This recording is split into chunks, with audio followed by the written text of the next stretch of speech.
Now students, इस question को करने के बहुत सारे तरीके हैं। मेथड 1 देखिए, सारे मेथड मैं आपसे डिस्कस कर रहा हूँ। मेथड 1 देखो, उसने कहा in the given figure angle D is equal to angle E. ठीक है, तो ये बताओ अगर एंगल डी ई के इक्वल दिया हुआ है तो सबसे पहला तरीका है इस क्वेश्चन को करने का, ये देखो triangle A D E isosceles हो जाएगा। ये छोटा वाला, ये वाला, ये आइसोसेलेस ट्राइंगल हो गया, मतलब क्योंकि एंगल डी एंगल ई के इक्वल है ना, तो इक्वल एंगल के ऑपोजिट वाली साइड इक्वल होती है, यानी कि एडी का लेंथ ए ई के इक्वल हो गया।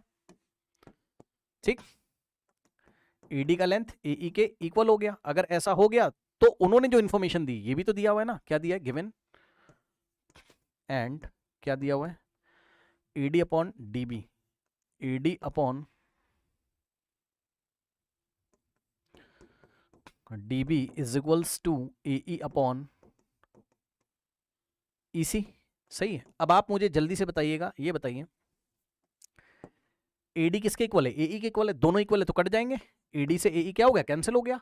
क्या बचा भाई, इक्वल है ना तो काट दो। मान लो यहाँ 5 होता है, यहाँ भी तो काट देते ना, यहाँ बचता 1, तो 1 upon D B is equals to 1 upon E C. अब रेसिप्रोकल कर दो या क्रॉस मल्टीप्लीकेशन कर दो, D B into 1 D B is equals to E C into 1 E C.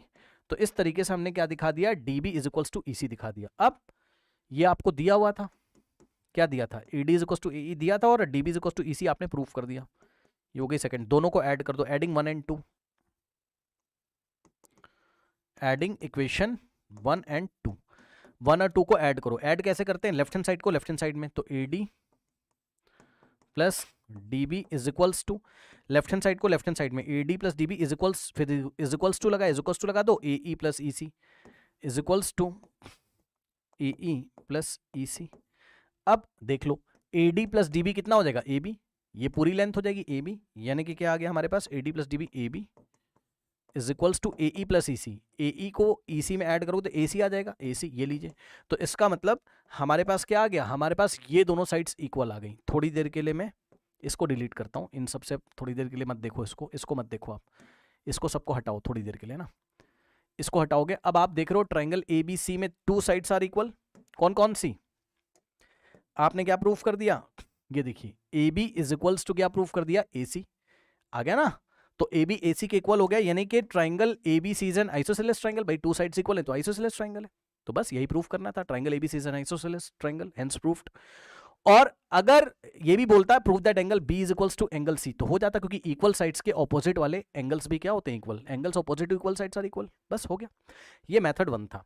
Method 2 में अगर आप जाओगे तो कैसे जाओगे वो देखो। मेथड 2 में आप जा सकते हो कैसे, बेसिक प्रोपोर्शनैलिटी थ्योरम से। देखो कैसे, उन्होंने हमें क्या इन्फॉर्मेशन दी, A D upon D B is equals to A E upon E C. इसका मतलब क्या है, A D upon D B is equals to A E upon E C. इसका मतलब क्या है बताओ, इसका मतलब यह है, ध्यान से सुनिए, कि by converse of BPT D is parallel to BC हो जाएगा। डी इज पैरेलल टू क्या हो गया, BC, by converse of BPT, bye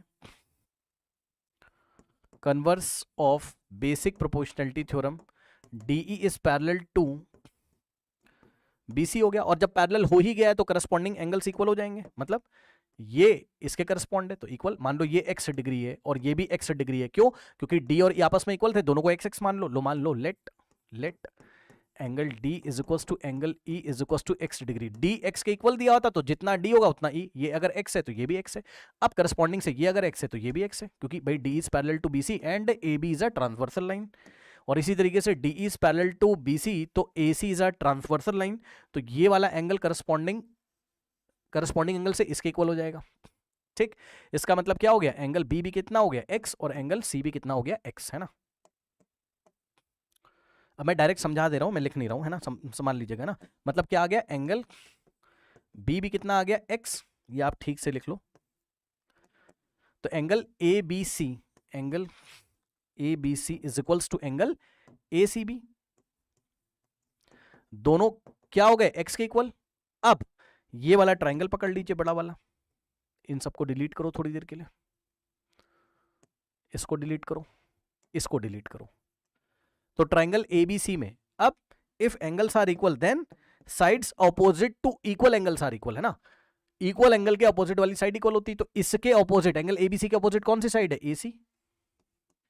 angle ABC angle ABC के अपोजिट कौन सी साइड है, AC is equals to angle ACB के अपोजिट कौन सी साइड है, एंगल ACB के अपोजिट कौन सी साइड है, AB। तो AC is equals to AB आ गया, यही हमें लेके आना था। ये मेथड 2 था। मेथड 3 देखिए,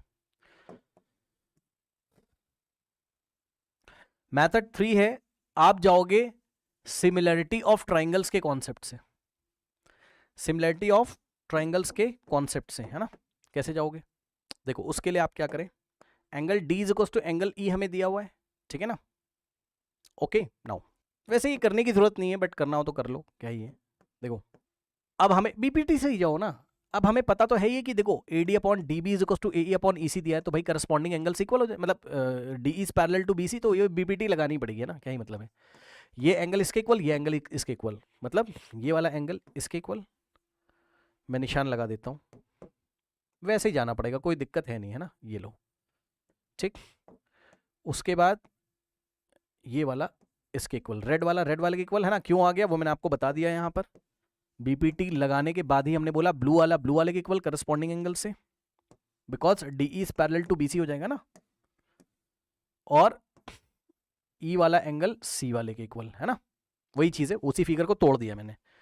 तो यहां से क्या हो जाएगा, दोनों ट्राइंगल क्या हो गए, बाय एंगल दोनों सिमिलर हो गए। अरे वही सब बात पड़ेगी बेटा, है ना, कैसे भी कर लो, वही सब बात है। अब बताओ, ये वाला ट्राइंगल और ये सिमिलर हो गए एंगल से, तो triangle ADE is similar to triangle ABC। दोनों सिमिलर हो गए तो करस्पॉन्डिंग साइड्स का रेशियो इक्वेट करेंगे, यानी कि AD upon AB is equals to DE upon BC is equals to AE upon AC, AE upon AC। हमारा टारगेट क्या है, हमारा टारगेट है कि हम किसी तरीके से AB का लेंथ किसके इक्वल लेके आए, AC के, ये हमारा टारगेट है। AB AC के इक्वल हो जाएगा तो ट्राइंगल ABC आइसोसेलेस ट्राइंगल हो जाएगा, तो AB को AC के इक्वल हमें लेके आना है। इसका मतलब हमें ये इक्वेट करना पड़ेगा, स्टार्टिंग वाला और लास्ट वाला। क्यों, क्योंकि इसमें ही AB और AC आ रहा है, तो AD upon AB is equals to AE upon AC। ये लो, अब अभी हमने देखा था क्या, कि एंगल D अगर E के इक्वल है, D अगर E के इक्वल है, तो ये दोनों साइड्स, क्योंकि ये ट्राइंगल छोटा वाला ये आइसोसेलेस हो गया, तो AD AE के इक्वल है। AD किसके इक्वल है, AE के इक्वल है, क्योंकि इक्वल एंगल्स के ऑपोजिट वाले साइड्स इक्वल होते हैं। ये वाला एंगल इसके DE के इक्वल था ना, तो यहां से क्या हो जाएगा, AE AD के इक्वल है, लीजिए कट गया, क्या हो गया, क्या बचा, 1 अपॉन AB, यहां 1 बचा होगा, 1 upon AB is equals to 1 upon AC। Both side reciprocal कर लो या cross multiplication, AB into 1 AB is equals to AC into 1 AC। ये लीजिए AB is equals to AC आ गया, ऐसे भी हो जाएगा, जैसे जाना हो वैसे आप जा सकते हो, ठीक है ना।